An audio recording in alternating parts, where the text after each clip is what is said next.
पीछे का जो कर्म है उस कर्म का जो खाता है वो भरते जाएगा और क्रियमान कर्म आगे का खाता बनाते जाएगा। फल की चिंता ना करके कर्म करें, भाग्य अपने आप बनता बिगड़ता रहेगा। जुड़वा बच्चों का भी भाग्य अलग होता है।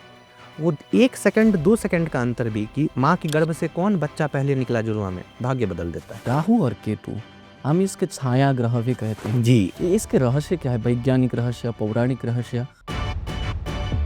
राहु के बारे में हमेशा आप सुनेंगे कि भ्रम बनाते हैं, और चाहिए और ज़्यादा चाहिए। राहु की ये इच्छा होती है, उन्हें संतुष्टि नहीं होती है। धरती के सारे समुद्रों में, नदियों में अगर चंद्रमा के गुरुत्वाकर्षण से ये प्रभाव पड़ सकता है तो हमारा शरीर भी तो 70% जल से बना है, हमारे शरीर पर भी चंद्रमा का प्रभाव पड़ता है। जितने भी पॉलिटिकल स्पायोनेज होता है, पॉलिटिकल इशूज़ होते हैं, सेलिब्रिटी लाइफ के इशूज़ होते हैं, इनमें 90% सूर्य चंद्रमा का ही खेल होता है। ज्योतिष में राहु, केतु, शनि, रा, के, श, ये 3 क्रूर ग्रह जो हैं संबंध विच्छेद में बहुत ज़्यादा रोल प्ले करते हैं। कोई आपके पास समस्या लेके आया कि मुझे बच्चा नहीं हो रहा है, आपने देखा हार्मोन रिलेटेड प्रॉब्लम है, आपने चंद्रमा का उपाय बता दिया, पता चला चंद्रमा उसको हार्मोन का कुछ बीमारी दे रहा है, अब हो गया कांड, बच्चा तो होने से रहा और प्रॉब्लम बढ़ जाएगी।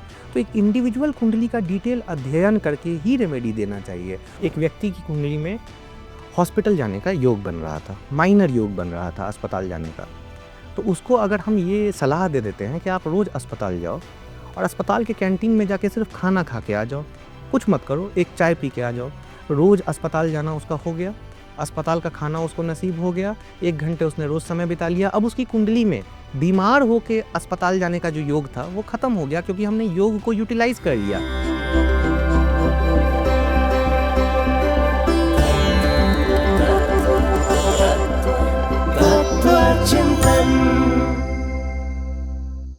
सौमित्र जी, वेलकम टू तत्व चिंतन। Thank you lot. कैसे हैं आप? मैं बढ़िया हूँ, आप कैसे हैं? बढ़िया, अच्छा है। ज्योतिष एक जीवन के प्रेडिक्ट के लिए जनमानस समझता है जी। आप ज्योतिष को किस तरह देखते हैं? ज्योतिष को समझने के लिए हमें 2 चीज़ें लेनी पड़ेंगी। जैसे अगर आप अंग्रेजी में जाएंगे तो सबसे कॉमनली यूज्ड टर्म जो ज्योतिष के लिए है वो है एस्ट्रोलॉजी, यानी एस्ट्रो का लॉजी, यानी लॉजिक बिहाइंड एस्ट्रो साइंसेस।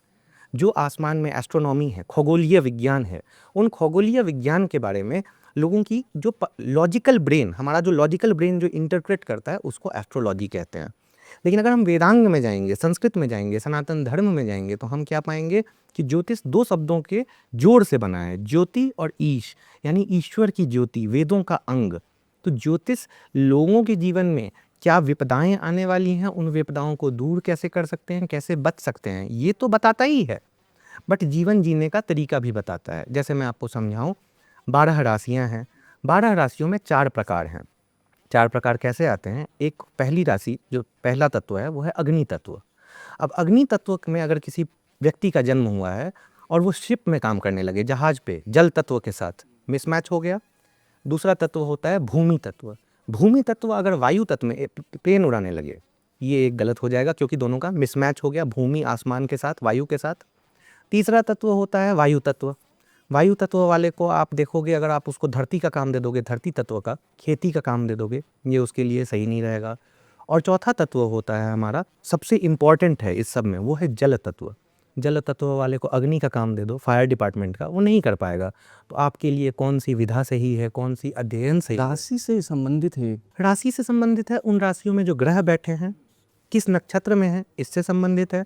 कौन सा ग्रह किस ग्रह को देख रहा है राशियों के आपस के पोजीशन में, ये भी हम देखते हैं। और फिर हम बतला पाते हैं कि ज्योतिष के थ्रू किसी भी व्यक्ति के जीवन में क्या क्या बदलाव वो ला सकता है।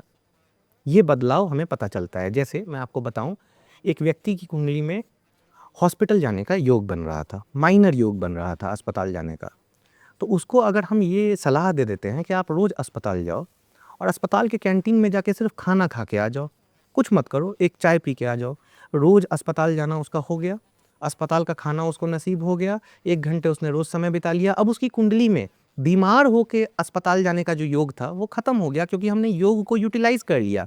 हॉस्पिटल जाके हॉस्पिटल का खाना उसने बिना बीमार हुए करवा दिया। तो माइनर योग इस तरह से कट सकते हैं। तो इस तरह से ज्योतिष का जो यूटिलाइजेशन है, उपयोग है, वो अगर हम सही मायने में देखें तो घर के, जीवन के, पर्सनल और प्रोफेशनल लाइफ के, दोनों के अलग अलग सब्जेक्ट्स को, ना ही ये सिर्फ जाके एड्रेस करती है, बट उसमें किस तरह से हमें जीवन यापन करना चाहिए, कैसे हमें आगे बढ़ना चाहिए या कहीं अपने स्पीड को रोकना चाहिए, थमना चाहिए, ये भी हमें ज्योतिष सिखाता आप है। योग को मेंशन कर रहे हैं जी। कि योग कैसे बनता है? योग पहले तो हमें ये जानना होगा कि होता क्या है। तो जैसे अंग्रेजी में हम कहते हैं प्लेसमेंट, एस्पेक्ट और कंजंक्शन। प्लेसमेंट हो गया कोई ग्रह कहाँ बैठा है। इसमें भी ज़रूरी ये है कि हम इसमें डेप्थ में जाएं। जैसे नाड़ी ज्योतिष में हम कहते हैं कि जैसे आयुर्वेद में नाड़ी आपकी पकड़ते हैं और वात है, पित्त है या कफ है, एक आयुर्वेद का जो वैद्य है वो आपको तुरंत सारी जानकारी यहाँ दे सकता है, सिर्फ एक नाड़ी की आवाज़ से, धमनियों की आवाज़ सुन के। ठीक है। उसी तरह से एक ग्रह एक राशि में बैठा है, ये एक इनकम्प्लीट एड्रेस है। अगर उस ग्रह के बारे में हम ये देखें कि एक राशि में जो नक्षत्र हैं, एक नक्षत्र में 4 पद होते हैं, एक राशि में 9 पद होते हैं। यानी एक नक्षत्र का 4 पद आया, फिर दूसरे नक्षत्र का 4 पद आया, तीसरे नक्षत्र का सिर्फ 1 पद आया, बाकी 3 पद दूसरे राशि में चले गए। हर पद का अलग-अलग ओनर है। तो एक ग्रह किस राशि के किस नक्षत्र में है, 3 नक्षत्रों में से, उन नक्षत्रों में से किस पद पे है, कितने डिग्री पे है, ये हो गया उसका प्लेसमेंट। अगर प्लेसमेंट पता है तो उस पर्सन का या उस ग्रह का हम लोग चेक करते हैं कि इसकी क्या-क्या कैरेक्टरिस्टिक्स इस ग्रह में आ रही हैं इस प्लेसमेंट की। दूसरा वर्ड मैंने यूज़ किया एस्पेक्ट, यानी दृष्टि संबंध। अगर जैसे शनि है और चंद्रमा है, इनका दृष्टि संबंध बनता है तो कहते हैं विष योग बनता है, यानी मन में हमेशा मंथन चलता रहता है, जिसे हम ओवर थिंकिंग कहेंगे, एंग्जाइटी कहेंगे, जो भी चाहें कह सकते हैं। कंजंक्शन जो है वो युति होती है। अगर 2 या 3 या 4 ग्रह एक साथ बैठे हैं एक राशि में, तो साथ घर में रहने वाले कंपनी मैटर्स, संगति का असर होता है। गुरु अगर शनि के साथ बैठे हैं तो वैसे व्यक्ति की, क्योंकि गुरु ज्ञान दिखाते हैं और शनि थोड़े क्रूर हैं, डिसिप्लिन्ड हैं, तो ऐसा व्यक्ति बहुत स्ट्रिक्ट ज्ञान आपको देगा, ऐसा ज्ञान देगा जो आपको फॉलो करना टफ होगा। अगर गुरु के साथ बुध बैठे हैं, बुध जो हैं वो चंचल हैं, यंग हैं। एक चंचल व्यक्ति हर काम डिसिप्लिन में नहीं कर सकता है, तो गुरु फिर कैसा ज्ञान देंगे, थोड़ा सा रिलैक्स ज्ञान देंगे। तो प्लेसमेंट यानी आप कहाँ हैं, एस्पेक्ट आप पे दृष्टि किसकी किसकी पड़ रही है, और कंजंक्शन युति कॉम्बिनेशंस क्या क्या बन रहे हैं, इससे बनता है योग। योग अच्छा भी होता है, बुरा भी होता है। तो वो इन योगों को किसके जीवन में क्या प्रभाव, प्लस कौन सा योग, एक ही योग है, राजयोग है। मान लेते हैं राजयोग एक कॉरपोरेट व्यक्ति के, जो कॉरपोरेट में काम कर रहे हैं, उनके कुंडली में राजयोग बना हुआ है, काफ़ी सुंदर। वो कॉरपोरेट के टॉप पे जा सकते हैं, वो सीईओ बन सकते हैं, वो सीएफओ बन सकते हैं, सीटीओ बन सकते हैं। लेकिन अगर राजयोग एक डेली वेज पे काम करने वाले लेबर के अंदर है, तो क्या होगा, वो तो राजा नहीं बनेगा। वहाँ राजयोग समय काल परिस्थिति ज्योतिष में बहुत ज़रूरी है। किसकी हम कुंडली देख रहे हैं, वो किस बैकग्राउंड से हैं, उनका प्रैक्टिकल लाइफ क्या है, ये समय काल परिस्थिति अगर देखेंगे तो आप पाएंगे वो राजयोग के कारण बाकी लेबर्स की तुलना में उनको इज्जत ज़्यादा मिलेगी, वो खाना ज़्यादा अच्छा खाएंगे, उनका घर थोड़ा बेहतर होगा, जीवन में समस्याएं थोड़ी कम होंगी। राजा वो भी बने, लेकिन वो अपने समय काल वो परिस्थिति को अपने नहीं कर समुदाय के बीच में राजा बनेंगे। जी, क्योंकि हमारा पिछले जन्म का जो प्रारब्ध है, उस प्रारब्ध का वजन तो हमें उठाना ही पड़ेगा। इस जन्म का जो हम क्रियामान कर्म कर रहे हैं, पीछे का जो कर्म है, उस कर्म का जो खाता है वो भरते जाएगा और क्रियामान कर्म आगे का खाता बनाते जाएगा। तो समय काल परिस्थिति देख के योग की परिभाषा बनती है। ज्योतिष में प्रारब्ध की भी कर्म होती है। अगर मैं कहूँ कि कर्म बड़ा या भाग्य बड़ा, क्योंकि प्रारब्ध तो भाग्य में कन्वर्ट हो जाता है, प्रारब्ध जो है वही भाग्य है, तो कर्म की महत्ता बहुत ज़्यादा है। हाँ, ये बात सच है कि हम इतना ज़्यादा कर्म का खाता मेंटेन कर चुके हैं, इतने अनेकों अनेक जन्मों से, कि देयर आर ह्यूज चांसेस, बहुत चांसेस होते हैं कि हमारे कुंडली में हमारे जन्म के बाद से हमें पिछले जन्म का बहुत कुछ भोगना पड़ता है। जैसे आप क्या पढ़ाई करोगे, आपका विवाह किनसे होगा, आपका जीवन यापन कैसा होगा, आपको खाना कैसा पसंद आएगा, ये प्रारब्ध है। बट आप खाना कितना खाओगे, आपको मीठा पसंद है, अब मीठा आप कितना खा रहे हो, ये आपका इस जन्म का कर्म है। मीठा खाना तो पिछले जन्म का प्रारब्ध था, कितना खाओगे, वो खा के डायबिटीज़ होगा या नहीं, यहाँ पे ये कर्म आपका एक्ट करेगा। अगर मीठा खाते हो तो कॉन्शियस होके अपने इस जन्म के आप कर्म से, अगर जॉगिंग कर रहे हो, फिटनेस रख रहे हो, तो उस मीठा खाने को आप निगेट कर रहे हो। तो प्रारब्ध और कर्म ऐसे चलते हैं। समय का जो चक्र है उसमें कभी ऊपर प्रारब्ध, कभी नीचे कर्म, कभी ऊपर कर्म नीचे प्रारब्ध, और ये चक्र जो चलता रहता है, इसी में जीवन चक्र पूरा कंप्लीट होता है। हमें सिर्फ अपने प्रारब्ध पे ध्यान नहीं देना चाहिए, क्योंकि अगर हम सिर्फ प्रारब्ध पे ध्यान देंगे तो हम अभी कोई कर्म नहीं करेंगे, वही पिछले जन्म का खाता जो इस जन्म में भोग रहे हैं फिर अगले जन्म में भोगेंगे। तो कुछ कर्म हमें हमेशा क्रियमान कर्म करने चाहिए, बिना आलस्य के, बिना कोई द्वेष भाव के, और भगवान पर इतनी आस्था रखते हुए कि हमारा काम कर्म करना है। जैसे गीता में भी भगवान ने कहा है कर्मण्येवाधिकारस्ते मा फलेषु कदाचन। तो फल की चिंता ना करके कर्म करें, भाग्य अपने आप बनता बिगड़ता रहेगा। ज्योतिष में राशिफल होता है ना, जी कईयों से लोग राशिफल पढ़ते हैं। जी राशिफल पढ़ते हुए मानिस के कुंडली और राशिफल में अंतर क्या होते हैं? बहुत अच्छा सवाल है आपका और बहुत ही इम्पोर्टेंट सवाल है आपका।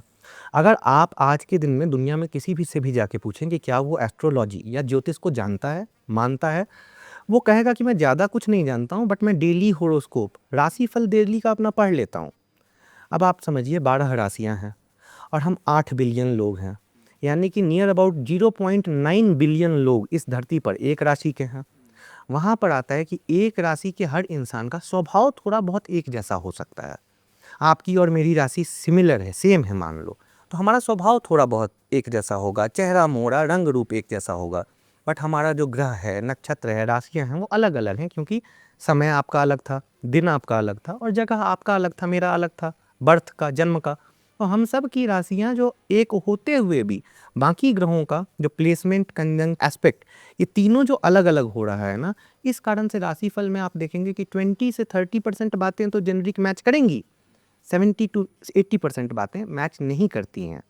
क्यों नहीं करती हैं? क्योंकि वो जनरल पूरे राशि में क्या हो सकता है ये बताया गया है। अब उस राशि में जितने लोग हैं, किसी के जीवन में विवाह की समस्या चल रही होगी, किसी के जीवन में हो सकता है करियर में कोई समस्या चल रही होगी, राशि क्या कहेगी? समस्या का समय है। इसलिए वो पूर्ण ज्योतिष नहीं है। जब हम ज्योतिष के थ्रू किसी व्यक्ति के कुंडली को अध्ययन करते हैं उसका, वहाँ पर वो फिर एक स्पेसिफिक केस बन जाता है। वो एक राशि के तो हैं, एक लग्न के तो हैं, नवांश है, उनकी कुंडली अलग है, परंतु ये सिर्फ उसी व्यक्ति के बारे में बताएगी जो व्यक्ति मेरे सामने में बैठा है।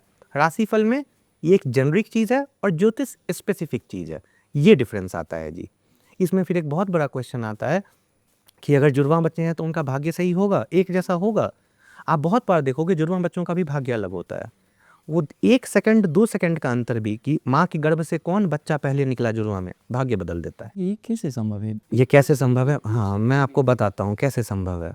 अगर आप सिर्फ जिसको हम कहते हैं बड़ा पिक्चर देखोगे, ग्रह तो उसी राशि में रहेगा। जो सबसे तेज मूव करता है जो ग्रह, चंद्रमा, सबसे चंचल होते हैं, हमारे मन को दिखाते हैं, मन चंचल है। तो जो ये सोम है, चंद्रमा है, ये तो 2.5 दिन में एक राशि कवर करते हैं। 12 राशियाँ हैं, 2.5 दिन है, आप मल्टीप्लिकेशन कीजिए, हिसाब मिलेगा 30 दिनों का। तो चंद्रमा के पक्ष से 30 दिनों का महीना हमारा बना, ठीक है। अगर चंद्रमा के बारे में हम बात करते हैं, ठीक है, 2.5 दिनों तक सबसे फास्टेस्ट मूविंग जो ग्रह है हमारा, वो भी बैठा हुआ है चंद्रमा एक जगह। तो अगर हम सिर्फ ग्रह और राशि देखें, तब तो हमें सेम कुंडली मिलेगी दोनों की। लेकिन जब हम उसको डिवीज़न करते हैं, राशि के अंदर नक्षत्र, नक्षत्र पद, यकीन मानिए 3 से 4 सेकंड में चीज़ें बदल जाती हैं। एक बच्चा गर्भ से निकला, उसका वो प्लेसेंटा पाइप कट हुआ, अब दूसरा बच्चा आएगा, इसमें कम से कम 3 से 4 सेकंड, 5 सेकंड तो लगेंगे। बस तब तक वो नक्षत्र पद बदल गया। एक नक्षत्र पद बदलने से एक व्यक्ति की शादी हो सकती है, एक की नहीं होगी। ऐसा भाग्य बदलते हैं। पूरे भाग्य बदल जाते हैं। क्योंकि अगर मैं पुनर्वसु नक्षत्र में हूँ, जैसे देखो पुनर्वसु नक्षत्र में जन्म हुआ व्यक्ति दूसरों के लिए बहुत कुछ करेगा बिना ये फील किए कि मुझे कुछ चाहिए। जो पुष्य नक्षत्र में आएगा, पुष्य का मतलब ही है पोषण करना, वो पोषण तो करेगा लेकिन उसको एक्सपेक्टेशन होगी कि मैं जो ये पोषण करूँगा इसका कुछ फल तो मुझे मिले। पुनर्वसु और पुष्य 2 नक्षत्र प से ही शुरू, आगे पीछे हैं, लेकिन आप देख लो अंतर आ गया। और अगर पद में भी थोड़ा सा अंतर आ गया तो हर नक्षत्र पद के भी नवग्रह ही गवर्न करते हैं। अगर सूर्य उस नक्षत्र पद को गवर्न कर रहे हैं, ओनरशिप है, उस व्यक्ति में सूर्य की ऊर्जा आएगी। चंद्रमा कर रहे हैं, चंद्रमा आएगी। राहु केतु कर रहे हैं, उनकी आएगी। सेकंड्स में भी भाग्य बदलता है जी। मुझे एक विषय की जिज्ञासा है, राहु और केतु, हम इसके छाया ग्रह भी कहते हैं। जी ये इसके रहस्य क्या है? वैज्ञानिक रहस्य, पौराणिक रहस्य? हाँ, मैं बिल्कुल समझा देता हूँ। ये प्रश्न मेरे सामने काफ़ी बार आया है राहु केतु और चंद्रमा के बारे में कि अगर ज्योतिष सच में विज्ञान है, एक शास्त्र है, लॉजिकल साइंस है, तो चंद्रमा तो ग्रह नहीं है, वो तो सैटेलाइट है, उपग्रह है, और राहु केतु छाया ग्रह हैं। क्यों इन तीनों का इतना प्रभाव ज्योतिष में माना गया है? तो मैं पहले आपको पौराणिक से पहले वैज्ञानिक बैकग्राउंड बताता हूँ, पौराणिक भी बताऊँगा। तो आप देखें कि अगर ये धरती है, धरती एक प्लेन पे है और चंद्रमा चारों तरफ घूम रहे हैं, चंद्रमा चारों तरफ घूम रहे हैं धरती के, इस कारण से दिन और रात जो हमारा बन रहा है, चंद्रमा का पक्ष हमारा बन रहा है। धरती भी अपने जगह पे घूम रही है, चंद्रमा उसके चारों तरफ। धरती रिवॉल्व भी करती है सूर्य के चारों तरफ और चंद्रमा घूम रहे हैं धरती की तरफ। अब आप मन में अगर गौर कीजिए तो एक ऑर्बिट ऐसा बना सूर्य के चारों तरफ धरती का, और धरती के चारों तरफ एक बना चंद्रमा का।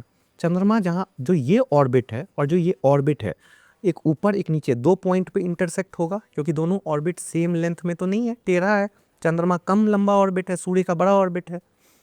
आप पाएंगे कि जो नॉर्दर्न मैथमेटिकल पॉइंट है वो ऑर्बिट ओवरलैप का, ये ऑर्बिट जो यहाँ पे ओवरलैप कर रही है, नॉर्दर्न पॉइंट बन जाता है राहु, और जो साउथ पॉइंट है, नीचे का पॉइंट है जहाँ ऑर्बिट ओवरलैप है, वो बन जाता है केतु। जिसके कारण जब सूर्य, चंद्रमा और धरती एक लाइन में आते हैं तो ग्रहण बनता है। तो राहु केतु का प्रभाव इसलिए है क्योंकि जो दो लुमिनरीज हैं, दो ऐसे ग्रह जो हमें जीवन के लिए प्रकाश देते हैं, सूर्य और चंद्रमा, राहु केतु उन पे ग्रहण लगा के छाया दोष बनाते हैं, ग्रहण दोष बनाते हैं।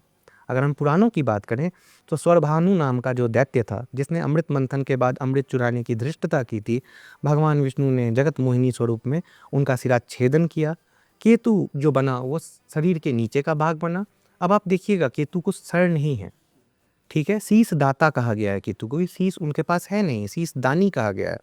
ऐसा व्यक्ति को आप सोचो, जरा सा इमेजिन कीजिए, कल्पना कीजिए कि एक व्यक्ति है, एक मनुष्य है जिसकी ना आँखें हैं, ना नाक है, ना मुंह है, ना कान है, ना मन है, ना मस्तिष्क है, डायरेक्शनलेस हो गया, इसे पता ही नहीं चलेगा, और वो अमर है, मर नहीं सकता है केतु। तो डायरेक्शनलेस, जब भी केतु किसी के ग्रह में कहीं बैठे ऐसे जगह, दशा बन के बस बैठे हैं। केतु की दशा में लोग सबसे ज़्यादा रोते हैं, क्योंकि डायरेक्शनहीन, दिशाहीनता हो जाती है।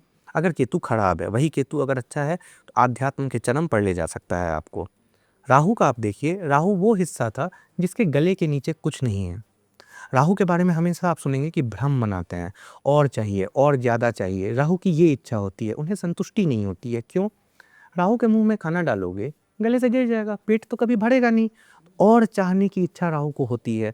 राहु जिसके कुंडली में जिस जगह पे रहेंगे, उस ग्रह का, उस प्लेसमेंट का, उस भाव से रिलेटेड जो भी उस व्यक्ति के जीवन में सच्चाइयाँ होंगी, उस व्यक्ति को वहाँ पे अभाव फील होगा, वो और चाहेगा, वो और ज़्यादा चाहेगा, उसको मन होगा। जैसे राहु अगर किसी के नवम भाव में है तो वो भगवान के बारे में या तो बहुत जानना चाहेगा या बिल्कुल नहीं जानना चाहेगा। नवम भाव ईश्वर का होता है, धर्म का होता है। राहु वहाँ पर बैठ के एक्सट्रीमिज्म देंगे, एकदम या तो भगवान के करीब ले जाएंगे या अलगाव करा देंगे। तो ये पौराणिक और वैज्ञानिक राहु केतु का हुआ, आपको मैंने बताया। चंद्रमा को हम क्यों ग्रह मानते हैं? पूरे धरती पे जितने भी वाटर रिसोर्स हैं, जितने भी जल संसाधन हैं, चाहे कोई लेक हो, कोई तालाब हो, कोई नदी हो, कोई सागर हो, कोई महासागर हो, हम सब बेसिक विज्ञान जिन्होंने भी क्लास 10 तक का पढ़ा है, हम सब जानते हैं कि दिन में 2 बार टाइडल वेव्स आते हैं, हाई टाइड, लो टाइड, जल में ज्वार भाटा जिसे हम कहते हैं। अगर एक समुद्र में, एक धरती के सारे समुद्रों में, नदियों में अगर चंद्रमा के गुरुत्वाकर्षण से ये प्रभाव पड़ सकता है, तो हमारा शरीर भी तो 70% जल से बना है, हमारे शरीर पर भी चंद्रमा का प्रभाव पड़ता है। चंद्रमा हमारा मन दिखाता है, मन की उथल पुथल, उधेड़ बुन। जब आप देखते हो, अगर आप उस समय ये देखो चंद्रमा का गोचर किस राशि से, किस भाव से चल रहा है, आप पाओगे आप उसी राशि और उसी भाव के बारे में चिंता मग्न हो। इसीलिए सिर्फ चंद्रमा को देख के ये बताना कि अगले 2.5 दिन आपका मूड अच्छा रहेगा या बुरा, आप खुश फील करोगे या उदास, और किस चीज़ के लिए खुशी या उदासी किस चीज़ के लिए होगी, ये भी हम चंद्रमा से देख सकते हैं। चंद्रमा इसलिए इम्पोर्टेंट है। चंद्रमा, चूँकि मैंने जल का आपको सारा सोर्स बताया, माइंड बताया, मन बताया। मन कैसे चलता है? मन चलता है वैज्ञानिक दृष्टिकोण से अगर देखें तो हार्मोन से चलता है मन। हमारे शरीर के अंदर जो रसायन है उनसे हमारा मन प्रभावित होता है, चाहे वो स्ट्रेस हार्मोन हो, प्लेजर हार्मोन हो, इन सब का प्रभाव हम पे पड़ता है। हार्मोन जो है वो भी लिक्विड है, जल तत्व पे चंद्रमा का पूरा हार्मोन भी चंद्रमा से संबंधित है। हार्मोन भी चंद्रमा से संबंधित है। इसलिए कोई गुस्सा हो रहा है, कोई चिल्ला रहा है, किसी को एड्रेनलिन रश आ रहा है, सब चंद्रमा है। कुछ लोगों को एडवेंचर स्पोर्ट्स बहुत पसंद है, ट्रैकिंग, हाइकिंग बहुत पसंद है। कुछ लोग डरते हैं कि नहीं, मुझे नहीं करना है, मुझे नहीं कूदना है 200 फीट से, मुझे डर लग रहा है। ये उनका चंद्रमा करवाता है। किसको वो रस पसंद है, जिसका चंद्रमा बली है, वो चाहेगा ऐसे सिचुएशंस में आना जहाँ उसको थ्रिल आए, मजा आए। जिसका चंद्रमा थोड़ा सा घबराया हुआ है, जिसका चंद्रमा थोड़ा संकुचित अवस्था में है, बाल्य अवस्था में है, ग्रहों की भी अवस्था होती है, बाल अवस्था, यौवन अवस्था, वृद्ध अवस्था, मृत अवस्था। तो अगर ग्रह किसी का इमैच्योर है चंद्रमा, वो डरेगा। किसी का चंद्रमा पूर्ण रूप से यौवन को प्राप्त है, वो बोलेगा अरे आग में चला जाऊंगा मैं, उसे डर नहीं लगेगा। तो चंद्रमा का ये साइंस है। मुझे सूर्य की भी जिज्ञासा हुआ, सूर्य ग्रहों में कैसे कैसे प्रभाव पड़ते आपको मैं बताता हूँ, नवग्रह हम कहते हैं, ठीक है। और देयर आर 3 आउटर प्लैनेट्स, ठीक है, यूरेनस, नेपट्टून, प्लूटो। उनको साइड कर देते हैं, हम नवग्रह की बात करते हैं, क्योंकि नवग्रह का हमारे सनातन विज्ञान में काफ़ी परिचर्चा इस पे हुई है। आप काफ़ी बड़े बड़े मंदिरों में जाएंगे, आपको नवग्रह स्थान, नवग्रह स्थल भी मिलेगा। तो हम शुरुआत सूर्य से करते हैं। नवग्रह को आप एक राज्यसभा की तरह मान लीजिए। जो सूर्य हैं वो ग्रहों के राजा हैं, इसलिए आप किसी भी नवग्रह मंदिर में जाइएगा तो सेंटर में आपको सूर्य मिलेंगे। सबसे बीच में आपको सूर्य का सबसे बड़ा आपको शिला दिखाई देगी या मूर्ति, जो भी है। तो सूर्य हैं राजा, सूर्य हैं पिता। सूर्य क्या है? आपके अंदर का कॉन्फिडेंस। आप ओवर कॉन्फिडेंट हैं, कैसे हैं, आपकी पर्सनैलिटी कैसी है, आप अगर बात कर रहे हैं तो क्या 10 लोग आपकी बात सुनेंगे? ऑथोरिटी कितनी है आप में, आप कितने रॉयल हैं। आप जब बात करें तो लोग आपको फॉलो करेंगे, बॉस मानेंगे या नहीं, कोई अच्छा लीडर होगा या नहीं। ये सारी चीज़ें हमें सूर्य से दिखता है। कॉन्फिडेंट कैसा है, कोई वक्ता कैसा है, कोई जब बात कर रहा है तो क्या वो भीड़ को कंट्रोल कर सकता है अपनी बात से, अच्छे या बुरे दोनों वे में, वो सूर्य बनाता है। तो कोई भी जो लीडर होगा, जो देश में विदेश में पूरे जगत के एक परिप्रेक्ष्य में अपने करियर के टॉप पे जाएगा, काफ़ी पॉपुलर होगा, उनका सूर्य बहुत स्ट्रांग होगा। अब वो सूर्य ईगोइस्टिकली भी स्ट्रांग हो सकता है और वो सूर्य नॉर्मली भी स्ट्रांग हो तो सकता है। सेलिब्रिटी लोग का सूर्य बलवान है, सेलिब्रिटी लोग का शुक्र बलवान है। असल में मैं बताता हूँ दोनों में अंतर। अब अगर आप नवग्रह को देखें तो सबसे पहले सूर्य के बाद जो नवग्रह हम सोलर सिस्टम पढ़ते हैं, मरकरी, बुध आता है, उस पर भी आएंगे। फिर आता है शुक्र, मरकरी, वीनस, और शुक्र सबसे गर्म प्लैनेट है। यानी शुक्र को सूर्य की सबसे ज़्यादा एनर्जी मिल रही है। तो जब आपके पास कॉन्फिडेंट है, आपके पास पैसा है, आपकी पहुंच है, आपके कॉन्टैक्ट्स हैं, आप अपने अंदर भी काफ़ी कॉन्फिडेंट हो, तो आप ज़्यादा सजोगे संवरोगे, आप ज़्यादा आउटगोइंग होगे, आप ज़्यादा पब्लिक लाइफ डील करोगे, आप ज़्यादा अच्छे परफ्यूम्स लगाओगे, अच्छे कपड़े पहनोगे। वो शुक्र होता है। तो सेलिब्रिटीज़ का शुक्र, politicians and authority figure, CEO, CFO, इन लोगों का सूर्य बड़ा अच्छा होता है। और जो बॉलीवुड सेलिब्रिटीज़ हो गए, इनका शुक्र अच्छा है। जो एथलेटिक्स में जो सेलिब्रिटीज़ हैं, जब तक आप उनको फील्ड पे देख रहे हो वो मंगल तत्व से प्रभावित हैं, लेकिन जब आप उन्हें एडवर्टीजमेंट में देख रहे हो उस समय उनका भी शुक्र आ गया, व्यावसायिक क्षेत्र आ गया। तो ये ग्रहों का, मैंने कहा ना, एक ग्रह कभी भी रिजल्ट नहीं देगा, अलग अलग तरह से रिजल्ट देगा। जैसे कुछ एक्टर्स जो हैं, जब आप उनकी इंटरव्यूज़ देखोगे वो बड़ी परिष्कृत भाषा का यूज़ करेंगे। कुछ सेलिब्रिटीज़, उनका सूर्य बहुत अच्छा है। कुछ सेलिब्रिटीज जो हैं वो कभी कभी ईगोइस्टिक स्टेटमेंट देंगे, कुछ ऐसी स्टेटमेंट देंगे जिस कारण विवाद हो जाएगा। इनका सूर्य अच्छा नहीं है, क्योंकि या तो ओवर कॉन्फिडेंस या अंडर कॉन्फिडेंस में कुछ गलत बात मुंह से निकल गई। तो जितने भी पॉलिटिकल स्पायोनेज होता है, पॉलिटिकल इशूज़ होते हैं, सेलिब्रिटी लाइफ के इशूज़ होते हैं, इनमें 90% सूर्य चंद्रमा का ही खेल होता है। आपका मन या सूर्य, आपकी आत्मा, जहाँ से कॉन्फिडेंस आता है, ये दोनों का कुछ ना कुछ कॉम्बिनेशन खराब होता है। आत्मा कारक ग्रह सूर्य है। आत्मा कारक सूर्य है जी। ऐसे तो आपका आत्मा कारक, मेरा आत्मा कारक अलग अलग हो सकता है, बट अगर ग्रहों की बात करें सिर्फ, तो सूर्य एक नॉर्मल नेचुरल कारक है, आत्मा कारक। चंद्रमा मन कारक हो गए, वो मन को दिखाते हैं। सूर्य और नवग्रहों में राजा सूर्य, रानी चंद्रमा। तो पिता सूर्य, माता चंद्रमा हो गई, ससुर सूर्य हो गए, सास चंद्रमा हो गई। आप नॉर्मल ह्यूमन रिलेशन देखो। अच्छा, एक चंचल बच्चा है, पिता हमेशा चाहेगा चंचल बच्चे को अपने पास रखना, ये कोई बदमाशी न कर दे। बुध है वो चंचल बच्चा। आप जाओ संसार के 100,000 10,000 कुंडलीज बनाओ खुद से, डेट टाइम प्लेस लेके सॉफ्टवेयर में, 99% में आप देखोगे सूर्य और चंद्रमा साथ में बैठे हुए हैं। बुध और आदित्य साथ, सूर्य और चंद्रमा नहीं, सूर्य और बुध साथ में बैठे हुए हैं, बुधादित्य योग। क्योंकि सूर्य बुध को हमेशा अपने साथ रखते हैं। सूर्य अपने साथ बुध को रख के उस चंचल पुत्र को रखते हैं जिसको वो नरिश कर सकें। तो बुध हुए राजकुमार, राजा रानी राजकुमार हो गया। राज दरबार चलाने के लिए एक गुरु की आवश्यकता है, एक ऐसे व्यक्ति की आवश्यकता है जो आपको शास्त्रों का, शस्त्रों का सही ज्ञान, समय काल परिस्थिति का सही ज्ञान दे सके। पहले के ज़माने में राजाओं के पास राज ज्योतिष होते थे, राजगुरु होते थे। वो गुरु हुए बृहस्पति, देवगुरु बृहस्पति हैं, तो बृहस्पति हुए। राजा को चाहिए धन, संसाधन, संपत्ति, वो हुआ शुक्र उनके जीवन का। एक सेनापति भी चाहिए, सेनापति हो गया मंगल। और एक राजा के पास अलग अलग दास दासियां होते हैं, और अगर दास दासी लॉयल हुए, उनकी नीतियों को समझे, तो वो बहुत ज़रूरी है एक राजा के उत्थान के लिए। अगर दास दासी आपसे प्रसन्न नहीं है तो राजा का पतन पक्का है, क्योंकि वो दास दासी दूसरे जगह पे जाके बोलेंगे। ये सत्य है, प्रैक्टिकल है। वो दास दासी होता है शनि। इसलिए सूर्य को अपने घमंड में कभी भी शनि का अपमान नहीं करना चाहिए, और शनि तभी सूर्य के सहाय होता है। इसका एक और लॉजिक है कि हमारे पूरे ब्रह्मांड में जो सबसे डिसिप्लिन है वो सूर्य हैं। रोज सूर्योदय होगा, रोज सूर्यास्त होगा। शनि डिसिप्लिन है, शनि रात है, सूर्य दिन है, दोनों परस्पर विरोधी तत्व हैं। सूर्य पिता हैं, शनि पुत्र हैं, दोनों विरोधी तत्व हैं। अच्छा, पौराणिक कथाओं में शनि पुत्र हैं, सूर्य पिता हैं, वहाँ पिता पुत्र का कॉन्फ्लिक्ट भी है। ऐसे भी मैंने राजा और दास दासी वाली बात बताई, किंतु शनि एक अच्छे सूर्य की सबसे ज़्यादा इज्जत करते हैं, क्योंकि एक अच्छा सूर्य एक अच्छे वे में एक अनुशासन के साथ जीवन को जीता है।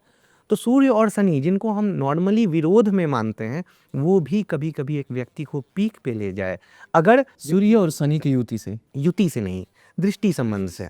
युति से भी होता है कभी कभी, लेकिन दृष्टि संबंध, युति, इन दोनों चीज़ों को अगर हम ले लें तो सूर्य और शनि जो ऐसे परस्पर विरोध में हैं, कभी कभी बहुत अच्छा रिजल्ट देते हैं अगर व्यक्ति एक सही बैलेंस बना के चले सूर्य और शनि का।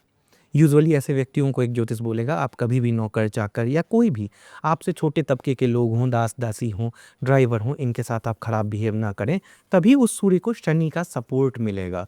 दिन को रात के सपोर्ट की ज़रूरत है।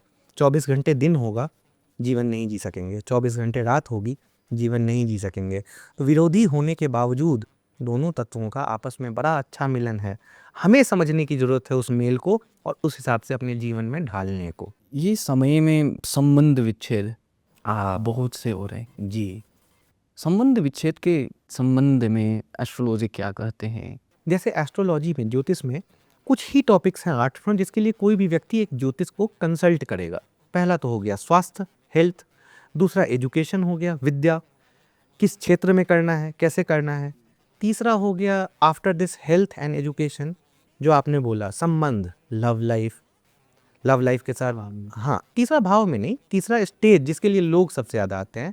तो तीसरा हो गया कि आपका संबंध, लव हो गया, लव मैरिज या अरेंज मैरिज हो गया।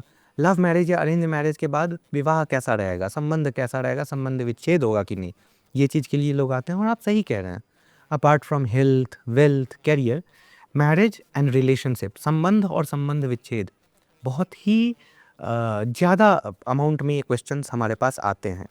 संबंध विच्छेद क्यों हो रहा है, या इस संबंध विच्छेद के बारे में, इस विषय में ज्योतिष शास्त्र क्या कहता है। जैसे जैसे कलयुग आगे बढ़ रहा है, हम भौतिकतावाद की तरफ जा रहे हैं।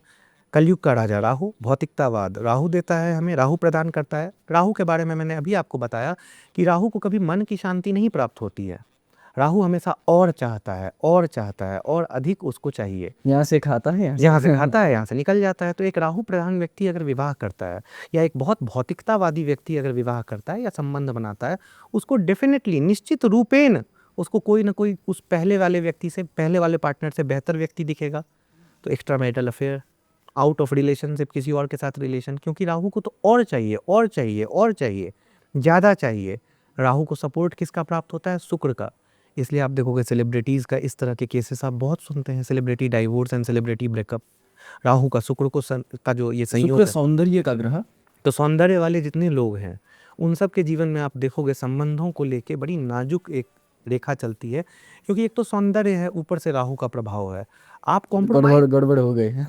गड़बड़ हो गई। और दूसरा, पहले क्या था कि लोग एडजस्ट करना जानते थे। आज की डेट में वो एडजस्टमेंट को लोगों ने एक नया नाम दे दिया है, कॉम्प्रोमाइज़। कॉम्प्रोमाइज़ करके कोई नहीं रह सकता है, एडजस्टमेंट करके किसी भी रिश्ते की नींव बनती है। वो एडजस्टमेंट और कॉम्प्रोमाइज़ के बीच में कन्फ्यूज़न किसने पैदा किया, भ्रम किसने पैदा किया। एडजस्टमेंट प्रेम से होता है, कॉम्प्रोमाइज़ अपने ईगो से होता है कि मैं कॉम्प्रोमाइज़ कर रहा हूँ। ये कौन मेरे मन में ला रहा है, ये मन में ला रहा है राहु। ये भ्रम राहु का दिया हुआ है।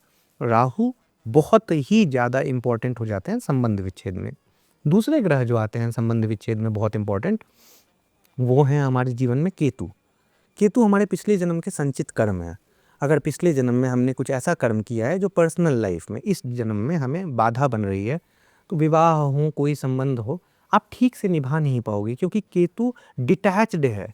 उसको तो कोई सेंस ऑर्गन नहीं है ना, गले के ऊपर कुछ है नहीं, तो उसको मोह माया का असर ही नहीं होता है। ना वो कुछ देखता है, ना सूंघता है, ना सुनता है, ना सोच पाता है मस्तिष्क से, ना मन में मंथन कर पाता है। ऐसा व्यक्ति भी डायरेक्शनलेस हो जाएगा विवाह में। डायरेक्शनलेस होगा तो पत्नी की तरफ या पति की तरफ जो कर्तव्य हैं उसके, उनका निर्वहन वो ठीक से नहीं करेगा। राहु केतु 2 हो गए। और अंतिम आता है शनि। अगर आपने पिछले जन्म में आपको जो पार्टनर मिला, जो आपकी बड़ी केयर करता था, बड़ी रिस्पेक्ट करता था, बड़ी इज्जत करता था या करती थी, और आपने उनकी केयर या रिस्पेक्ट पिछले जन्म में नहीं की है, आप मान के चलें इस जन्म आप उस चीज़ के लिए तरसने वाले हैं। कुछ न कुछ ऐसा होगा जो तरसाएगा।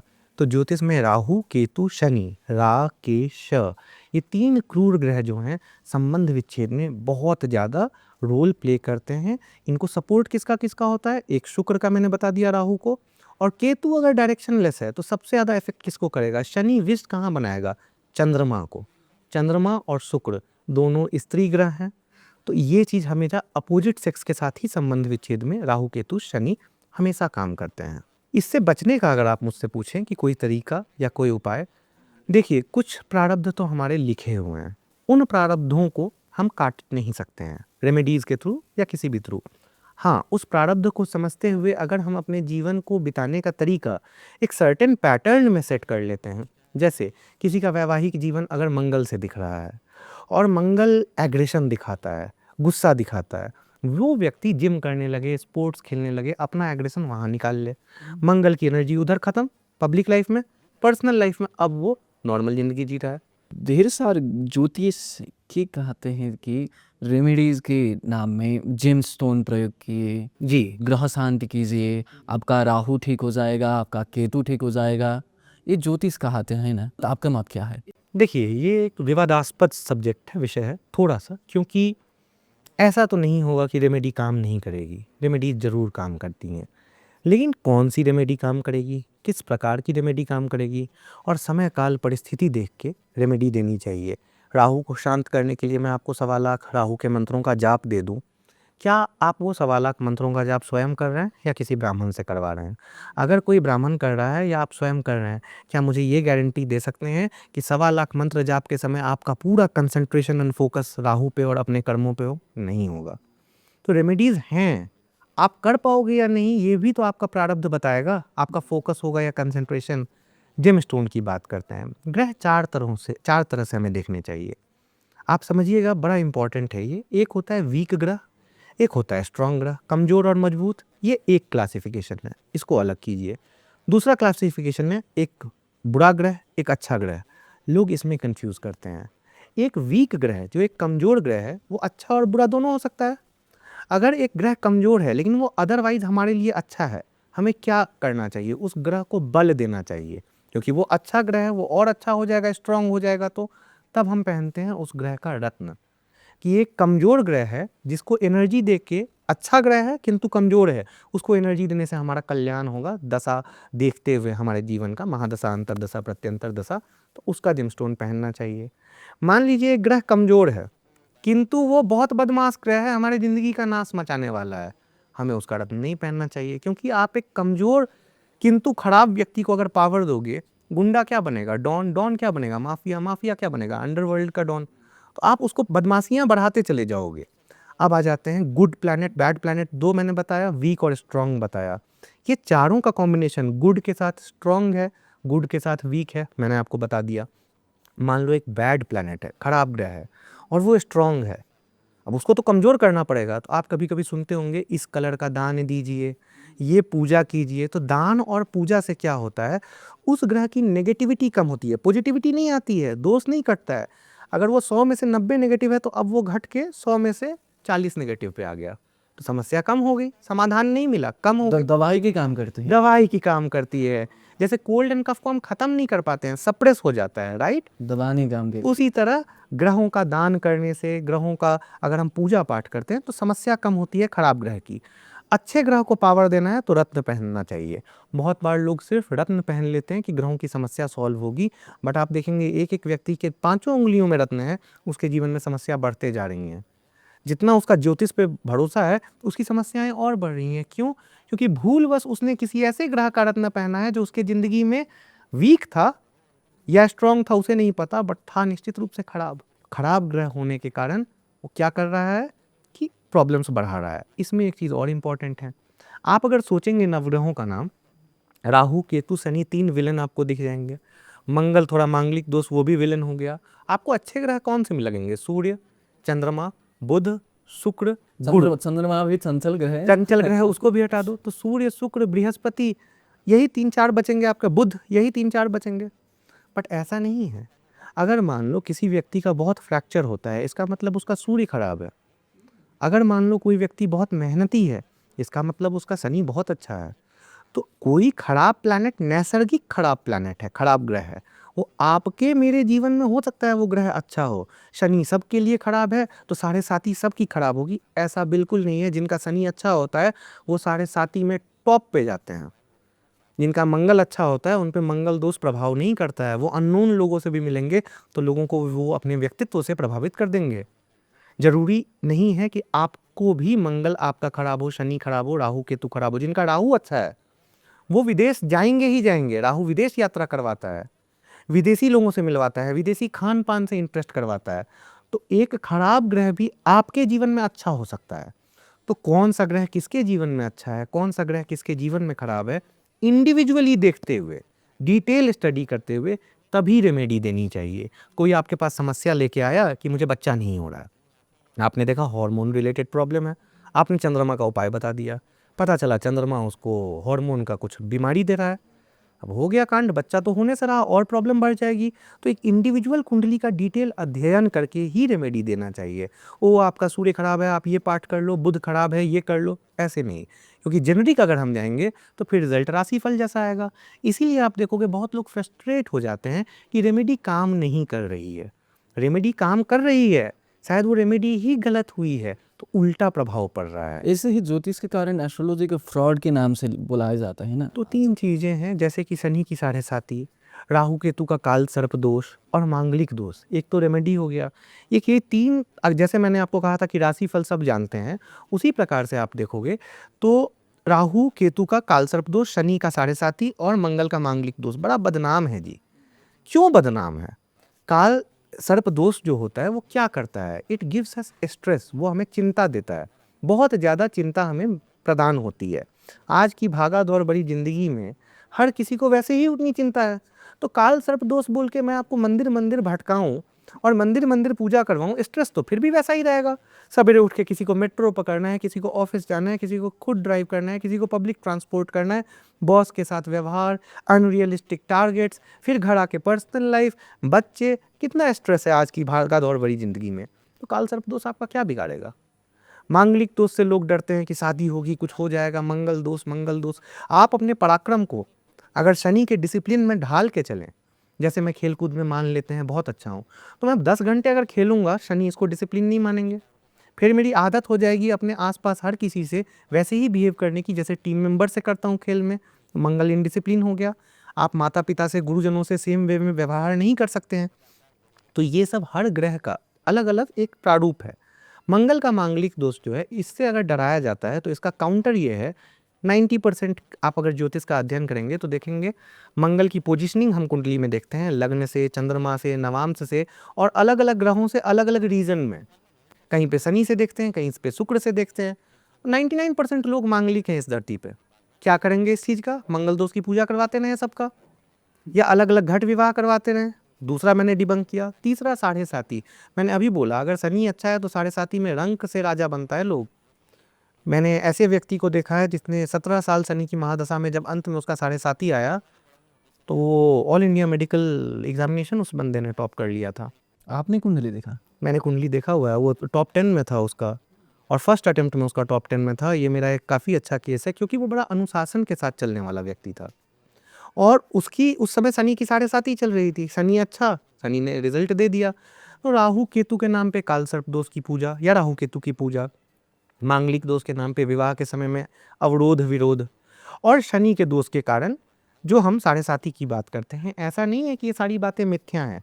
अगर पराक्रम ऊपर नीचे होगा मंगल का तो मांगलिक दोष बनेगा, मांगलिक दोष बनेगा तो एडजस्टमेंट एंड कॉम्प्रोमाइज। बट ये तो लॉजिकल है ना, इसमें ग्रहों को क्यों दोष देना? तो इन तीनों का जो हम नाम यूज़ किए और जो हम रेमेडीज़ एंड उपाय करते हैं, जब लोगों को इससे कोई रिजल्ट नहीं मिलता है तो वो फिर पूरे साइंस को ही फ्रॉड मान लेते हैं। किसी के एस्ट्रोलॉजी को या ज्योतिष को मानना या ना मानना, उसके अपने एक्सपीरियंस ऑफ ज्योतिष का कैसा मिला है। उसको कोई ऐसा ज्योतिष है जो साइंटिफिकली समझा रहा है, या ऐसा ज्योतिष है। एक बार मैंने यूट्यूब में देखा था, ध्रुव राठी जी ज्योतिष के फ्रॉड वीडियो बना रहे थे। जी, अब उसमें मैं बताऊं, अगर मैं आपको देखूं और मैं बोल दूं आपके साथ आज आप बहुत अच्छा करने वाले हो, सिर्फ अच्छी अच्छी बातें बोल दूं, मैं आपको एज अ क्लाइंट लूज़ ना करना चाहूँ, तो ये फ्रॉड ही है ना। आप कोई भी हो, आप प्राइम मिनिस्टर हो, प्रेसिडेंट हो, अगर मैं आपके मुंह पे बोल दूं कि साहब ये गलती आपके चार्ट में है, आप ऐसा करोगे तो आपके साथ ऐसा होगा, ये निर्भीकता लोग अगर रखें तो कोई ज्योतिष फ्रॉड नहीं है। लोग अपने पर्सनल बायस को, जैसे मान लीजिए मैं इंजीनियरिंग बैकग्राउंड से हूँ, तो मैं इंजीनियर्स को सर्वश्रेष्ठ अगर मानने लगूँ, ये मेरा पर्सनल बायस है, फिर मैं इंजीनियर्स की कुंडली को सबसे ऊंचा मानूंगा, और सीए की या एमबीए की कुंडली को ऊंचा नहीं मानूंगा, लॉयर की कुंडली को ऊंचा नहीं मानूंगा। तो हमें पर्सनल जो एक बायस होता है हमारा मन के अंदर में, जो मन भेद हमने रखा हुआ है, उससे ऊपर हट के किसी भी तरह का ओपिनियन पहले से ना रखते हुए, कोई भी पर्सनल ओपिनियन कि किसी का लाइफ कैसा चल रहा है बिल्कुल ना देखते हुए, सिर्फ फोकस करें उस व्यक्ति पे और उसकी कुंडली पे, तो फिर ज्योतिष फ्रॉड नहीं। कुंडली के भाव के विषय में भी थोड़ी सी ज्ञान। मैं बिल्कुल जानकारी देता हूँ। प्रथम भाव से द्वादश भाव के बारे में 3 चीज़ें होती हैं, जो हम दो नियम होते हैं जो बहुत ज़रूरी होते हैं। एक्सेप्शन भी हैं, बट जनरल नियम मैं बताता हूँ, जो हमारे जितने भी जागरूक जनमानस हमारे इस पॉडकास्ट को, वीडियो को देखेंगे, वो स्वयं भी अपनी कुंडली में समझ पाएंगे। मैं एक इंसान के, एक व्यक्ति के जन्म से मृत्यु तक 12 भावों को समझाता हूँ। प्रथम भाव, आपका जन्म हुआ, आपका जन्म नेपाल में काठमांडू में हुआ, एक सर्टेन घर में हुआ, एक निश्चित माता पिता के साथ हुआ। आपका क्या खान पान होने वाला है, क्या जेनेटिक्स आने वाला है, किस टेम्परेचर में जन्म हुए, क्या वो आपके रंग रूप को दिखाएगा। अगर मैं बोलूं कि वही व्यक्ति उसी समय उसी दिन यूएस में पैदा होगा, रंग रूप बदल जाएगा, तो एक व्यक्ति की आत्मा कैसी होगी, वो दिखेगा कैसा, ये दिखाता है उसका प्रथम भाव। बच्चे का जन्म हुआ, प्रथम भाव से पता चला बच्चा कौन है, बच्चे के मन में क्या है, आत्मा में क्या है, ये प्रथम भाव दिखाया। बच्चा कैसा बनेगा, ये प्रथम भाव दिखाया। पहला नियम ज्योतिष का ये है कि हर अगला भाव पिछले भाव को सुदृढ़ करता है, स्ट्रांग बनाता है, और हर पिछला भाव अगले भाव को काटता है, निष्क्रिय करता है। तो पहले हम अगले भावों को देखते हैं, अपने आप समझ जाइएगा। जब एक बच्चे का जन्म हुआ, डॉक्टर सबसे पहले क्या करता है, उसकी पीठ थपथपाकर उसे रुलाता है। क्यों रुलाता है, ये देखने के लिए उसके पास वाणी है या नहीं है। बच्चे के जन्म के बाद 3 चीज़ें उसके जीवन में बहुत महत्वपूर्ण हैं। एक, माता पिता इमीडिएट फैमिली नहीं है तो बच्चा कैसे जिएगा, दिक्कत होगी। अगर माता पिता हैं, वाणी नहीं है, तो अपनी प्रॉब्लम कैसे दिखाएगा, दिक्कत होगी। यानी माता पिता और वाणी का सपोर्ट उसको चाहिए जीवन को, नवजीवन को। वही नवजीवन जब बड़ा हो जाता है, वही लग्न, वही आत्मा। मनी सेविंग होना बहुत ज़रूरी है आज के डेट में। धन संचय हमारे पास है, यानी धन संचित करके हमने रखा है, यानी क्राइसिस सिचुएशन में बड़ा नहीं जाएगा। तो द्वितीय भाव जो है, जीवन को सपोर्ट करते हुए हमारे परिवार को, हमारी वाणी को और हमारे धन संचय को दिखाता है जी। द्वितीय भाव। द्वितीय। अब आ जाते हैं तृतीय भाव पे। द्वितीय भाव हुआ वाणी, तो तृतीय भाव हो गया कम्युनिकेशन स्किल्स। आप वाणी को कैसे यूटिलाइज करेंगे।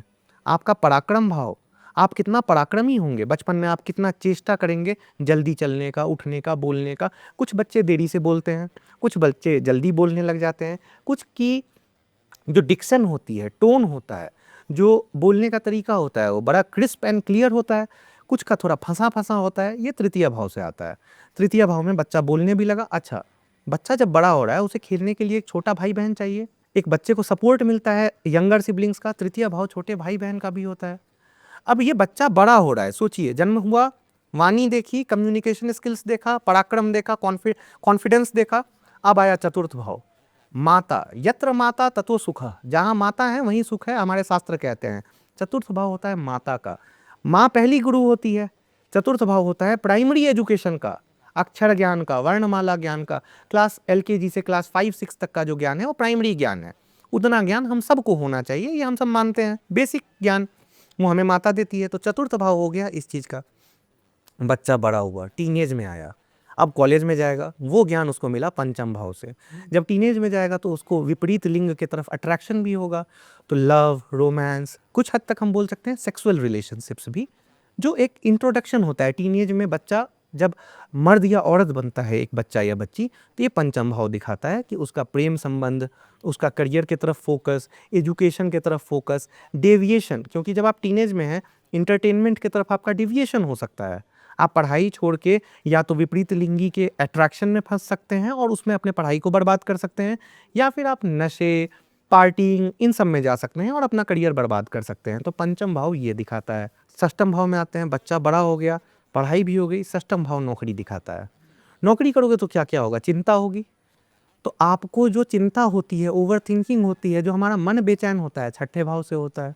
छठे भाव में चंद्रमा होता है तो इंसान बड़ा डरता है। छठा भाव, जब नौकरी करोगे तो दुश्मन भी बनेंगे, रिपु। तो छठा भाव रिपु को भी दिखाता है। मन अगर व्यथित है, चिंता चिता समान है, तो शरीर भी व्यथित होगा। छठा भाव बीमारियों को दिखाता है, लेकिन नॉर्मल बीमारियों को, सर्दी, खांसी, इन्फेक्शन, इनको। रोग, रिपु, दो मैंने बता दिए, दुश्मन भी बता दिए। ऋण, जब आप नौकरी में आओगे पहला काम मन करेगा कुछ ईएमआई पे घर ले लूं, गाड़ी ले लूं, खरीदने का मन करेगा। तो ऋण भी छठा भाव दिखाता है। अब नौकरी लग गई। सप्तम पे आते हैं। सप्तम भाव में आते ही विवाह करने की व्यक्ति की इच्छा होती है। जो हमारे अंदर, पुरुष के अंदर पौरुषत्व वाले हॉर्मोन्स हैं, स्त्रियों के अंदर जो स्त्रीत्व को दिखाने वाले हॉर्मोन्स हैं, उन हॉर्मोन्स का सिक्रीशन कैसा है, ईस्ट्रोजन एंड प्रोजेस्टेरोन जो फीमेल्स में है और टेस्टोस्टेरोन जो मेल्स में है, ये सप्तम भाव दिखाएगा। सप्तम भाव विवाह हो गया। अष्टम पे आ जाइए। जैसे लग्न के बाद द्वितीय जो था वो हमारा परिवार था, और सप्तम अगर हमारा स्पाउस है तो सप्तम के बाद जो सप्तम का द्वितीय है अष्टम, वो हमारे ससुराल को दिखाता है। अष्टम जो है अनअर्न्ड मनी, ऐसा पैसा, नौकरी में हो, शादी भी कर ली हो, क्या करोगे आप, इन्वेस्टमेंट करोगे। आपने एसआईपी कर लिया, म्यूचुअल फंड कर लिया, स्टॉक मार्केट कर लिया, आप खून पसीने की कमाई वहाँ नहीं कर रहे हो, बुद्धि लगा रहे हो। कब क्या खरीदूं, कब क्या बेचूं, बुद्धि की कमाई है। अष्टम भाव ऐसा पैसा दिखाता है। मान लो कल को आपको लॉटरी लग गई, मान लो माता पिता, सास ससुर ने आशीर्वाद रूप में बहुत कुछ आपको छोड़ के वो गए, ठीक है, थाती, जो हम कहते हैं विरासत हमें मिली है, वो अष्टम भाव होता है। करप्शन का पैसा भी अष्टम भाव होता है, ठीक है। अगर आपने एक्स्ट्रा मैरिटल की बात कही, तो एक्स्ट्रा मैरिटल में काम वासना जो होती है वो बड़ी संलिप्त होती है। संबंध विच्छेद अगर हो रहा है किसी तृतीय व्यक्ति के कारण, तो काम वासना का उसमें एक रोल होता है, वो भी अष्टम भाव। वो भी अष्टम भाव है। आपका जो पुरुष का जो एक काम वासना के तरफ उसकी एक वृत्ति है, और एक स्त्री की जो वृत्ति है, वो अष्टम भाव ही बताएगा। अष्टम के बाद आते हैं नवम में। अब देखिए यहाँ से पहले से अष्टम सप्तम तक जीवन एक तरह से चला, ये हो गया कर्म कांड। सप्तम से द्वादश तक जीवन जो चलेगा वो आध्यात्मिक कांड है जीवन का। सप्तम अष्टम, अष्टम की नेगेटिविटीज से बचे आप। नवम हो गया भाग्य भाव, ईश्वर के तरफ आपकी कितनी श्रद्धा है। गुरुओं का भाव, क्योंकि गुरु गोविंद दो खड़े, काको लागू पाऊँ, बलिहारी गुरु आपने गोविंद जी बताए, तो गुरु गोविंद के इक्वल हैं, गुरु हो गए। उसके साथ ही नवम भाव पिता का भाव भी होता है, खास के तब तक जब तक आप पिता पे डिपेंडेंट हैं, तब तक तो नवम भाव को पिता का भाव भी माना जाता है। भाग्य में आपके लिए क्या लिखा है, क्या नहीं लिखा है, ये नवम भाव होता है। नवम भाव दूर की यात्रा भी होती है, दूर प्रदेश भी होता है, ट्रैवलिंग, अगर हम लंबा ट्रैवल करें तो ये नवम भाव होता है। भाग्य के बाद आता है दसम भाव, कर्म। कितना कर्म करोगे, भाग्य तो जो है वो प्रारब्ध है, आगे बढ़ रहे हैं तो अब कर्म करके उस प्रारब्ध को हमें सपोर्ट करना है। अगर किसी का प्रारब्ध खराब है और वो खराब कर्म करेगा, वो अपने प्रारब्ध को ही सपोर्ट कर रहा है, कहानी आगे बढ़ा रहा है। पिछले जन्म में क्रिमिनल था, इस जन्म में और बड़ा क्रिमिनल बना। किसी का प्रारब्ध बहुत अच्छा है, पूर्व जन्म के संस्कार उसके बहुत अच्छे हैं, उसने अपने उन्हीं संस्कारों को इस जन्म में आगे बढ़ाया, मान लो कर्म करके, तो अब उसका प्रारब्ध अच्छा से और अच्छा हो गया। दसम भाव कर्म इसलिए बहुत ज़्यादा जरूरी है। बहुत विद्वानों का ये मत है, विद्वज्जनों का, अलग अलग देशों के, कि जब आप पिता से इंडिपेंडेंट हो जाते हैं, जब आप अपने परिवार में पिता बन जाते हैं, you are the leader of family, आपके पिता के अलावा, तो दसम भाव पिता का भी हो जाता है, ठीक है। अब भाग्य है, कर्म है, तो लाभ भी होगा। मित्र होंगे कि नहीं, खाना कैसा खाऊंगा, पैसे आएंगे कि नहीं, कोई वेंचर सक्सेसफुल होगा कि नहीं। जीवन में कोई भी चीज़ तो हमारा लाभ ही है। अगर मैं और आप मिल रहे हैं तो आपका लाभ हुआ मुझसे मिलके, मेरा लाभ हुआ आपसे मिलके, व्यक्तिगत संबंध बने, ये भी तो लाभ ही है। तो एकादश भाव जो है वो लाभ का है। अब एक एक्सेप्शन, द्वादश भाव है मोक्ष का, मृत्यु का, सब शेष। मैंने आपको बताया एक में जन्म हुआ, द्वादश में मृत्यु हुआ। इसमें एक और इम्पोर्टेंट बात है, द्वादश भाव जो है पागलपन का, सीवियर हॉस्पिटलाइजेशन का, लॉस का, इनका भी केंद्र माना जाता है। आप बोलोगे क्यों, लग्न में जीवन है, मैंने बताया था पिछला भाव उसको काटे करेगा, तो द्वादश भाव क्या है, जीवन का क्षय, जीवन का लॉस। द्वितीय भाव अगर परिवार है, आपने किसी से शादी की, आपका परिवार बना। प्रथम भाव सेल्फ है, ओनली सेल्फ है, तो द्वितीय को काट रहा है ना, प्रथम परिवार से आप सेल्फिश हो रहे हो, ठीक है। पंचम भाव जो है, अगर लव सेक्स रोमांस है तो संतान भी यहीं से होगा। बिना प्रेम के, बिना काम वासना के, बिना हस्बैंड वाइफ रिलेशन के आप संतान प्राप्त नहीं कर पाओगे। अगर पंचम भाव ये संतान का भाव है, पंचम भाव ये भी दिखाता है साथ में कि आप कितने हेल्दी हो, आपका इनर कोर कितना स्ट्रांग है।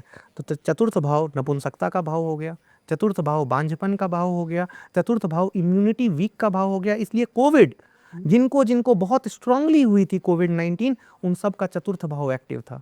आप पंचम को चतुर्थ ने काटा, सप्तम क्या था? विवाह था, वैवाहिक जीवन था। छठा क्या है? षष्ठम भाव, एक पहला डाइवोर्स का। एकादश भाव जो था वो था लाभ का। दसम भाव क्या है?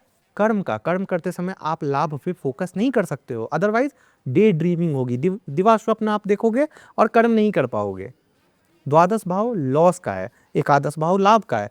मैंने लाख रुपए कमाए और द्वादश भाव 1,10,000 खर्च करवा गया। आप देख रहे हो, हर अगला घर पिछला घर का संबंध आप समझ गए। एक से द्वादश भाव, यही पूरी हमारे जिंदगी की कहानी है जी। हाँ ठीक है सौमित्र जी, हम कार्यक्रम के एंड में आ गए हैं। जी जी मैं अंतिम में एक प्रश्न करूँगा, जी। आपने सौमित्रा जी के कैसे एक्सप्लेन करोगे? देखो, मेरा नाम जो है मेरी माता श्री ने रखा था और मेरी माता अनन्य विष्णु भक्त है और भगवान शिव की बड़ी उपासक है। तो उन्होंने मेरा नाम सौमित्र जो रखा वो इसलिए रखा क्योंकि देवी सुमित्रा के पुत्र थे भगवान लक्ष्मण जी, शेषनाग के अवतार, और उन्होंने जीवन भर स्त्रियों की बड़ी मर्यादा का रक्षा किया। भगवान श्री राम के पीछे पीछे अनुयायी बन के चले। तो मेरी माता को, जब मैं उनका प्रथम संतान हूँ, तो उनके मन में ये इच्छा आई कि एक ऐसा संतान हो जो भगवान विष्णु के, भगवान राम को अनुकरण करे, उनके पीछे पीछे चले। उन्होंने मेरा नाम सौमित्र रखा। दूसरा, मैं कोशिश करता हूँ लोगों से मित्रवत संबंध बनाने का। ज्योतिष हूँ, लोग डरे ना, समझें और एक मित्रवत संबंध रखें। तो सौमित्र नाम की व्याख्या तो मैं यही कर सकता हूँ जी। बहुत मज़ेदार वार्तालाप हुआ। धन्यवाद जी, बड़े अच्छे प्रश्न हैं। आपको बहुत बहुत शुक्रिया। Thank you so much. Thank you so much. शुक्रिया, नमस्कार।